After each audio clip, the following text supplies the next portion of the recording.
Syria की राजधानी दमिश्क में अपने वाणिज्य दूतावास पर हुए घातक हमले के बाद ईरान ने इसराइल पर मिसाइल और ड्रोन से हमले किए हैं।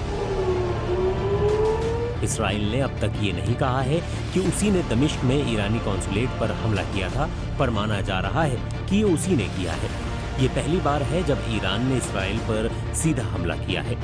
ईरान के सुप्रीम लीडर रहे आयतुल्लाह अली खामेनेई कहते रहे हैं कि इसराइल कैंसर का ट्यूमर है और उसे जड़ से उखाड़ फेंका जाएगा और बर्बाद कर दिया जाएगा। इसराइल भी कहता है कि ईरान उसके अस्तित्व के लिए खतरा है। दमिश्क में ईरान के ठिकाने पर हमला उस पैटर्न का हिस्सा लगता है जिसके तहत कई ईरानी ठिकानों को निशाना बनाया गया था। हाल के महीनों में ईरान के रिपब्लिकन गार्ड्स के कई बड़े कमांडर सीरिया में मारे गए हैं। रिपब्लिकन गार्ड्स सीरिया के रास्ते ही हिजबुल्लाह के लिए हथियार और सैन्य साजो सामान भेजते हैं।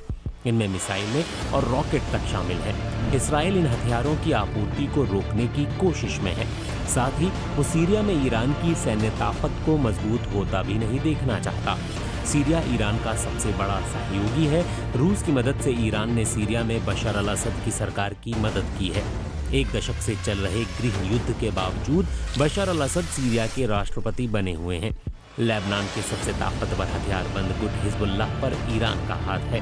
गजा और इसराइल के बीच छिड़े संघर्ष के बाद हर दिन हिजबुल्लाह इसराइल के खिलाफ गोलियां बम चला रहा है। लेबनान और इसराइल के सरहदी इलाकों से हजारों लोगों को अपना घर छोड़कर सुरक्षित जगहों पर जाना पड़ा है। ईरान हमास समेत कई फलस्तीनी गुटों को भी हथियार और ट्रेनिंग मुहैया करवाता है, जो 7 अक्टूबर को इसराइल पर हुए हमलों में शामिल थे। उसी घटना के बाद से इस वक्त गजा में चल रही इसराइली कार्रवाई शुरू हुई थी। इसराइल के प्रधानमंत्री बेंजामिन नेतन्याहू ने हमले के बाद कहा, हमने मिसाइलें इंटरसेप्ट की, ब्लॉक की, एकजुट होकर हम विजयी होंगे। टॉम फ्लेचर कई ब्रितानी प्रधानमंत्रियों के सलाहकार और लेबनान में ब्रिटेन के राजदूत भी रहे हैं। वो कहते हैं कि ईरानी हमले उसकी दूर तक मार करने की काबिलियत का नमूना है। फ्लेचर कहते हैं, घरेलू मोर्चे पर दोनों देश दबाव में हैं। अंतर्राष्ट्रीय स्तर पर आलोचना का सामना कर रहे हैं। दोनों देश आग से खेल रहे हैं। लेकिन वो कहते हैं कि ईरान का हमला काफी नपातुला लगता है। वो कहते हैं कि ईरान ने धमकी के बाद हमले किए, जिस वजह से उन्हें रोकना आसान रहा। लंदन के चैटम हाउस थिंक टैंक की सनम वकील कहती हैं कि ईरान के नजरिए से हमला सफल माना जा सकता है। उन्होंने बीबीसी को बताया, ईरान ने पहली बार इसराइल की संप्रभुता का सीधा उल्लंघन किया है। ये हमले निश्चित तौर पर नपे तुले थे, जिनका मकसद सिर्फ सैन्य ठिकानों को निशाना बनाना था ताकि किसी को भी कोई खास नुकसान ना हो। ऐसा माना जाता है कि इसराइल के पास परमाणु हथियार है, लेकिन आधिकारिक तौर पर इसराइल इसे स्वीकार नहीं करता है।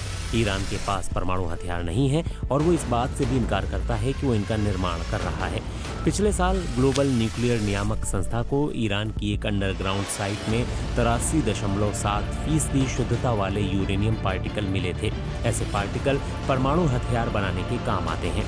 साल 2015 में हुई न्यूक्लियर डील का उल्लंघन करते हुए ईरान खुलेआम 2 सालों से यूरेनियम को 60% शुद्धता तक साफ करता रहा है। साल 2018 में ये समझौता डोनाल्ड ट्रंप के हाथ खींचने के बाद रद्द हो गया था। साथ ही इसराइल हमेशा ही ईरान के साथ किसी भी समझौते का विरोधी रहा है।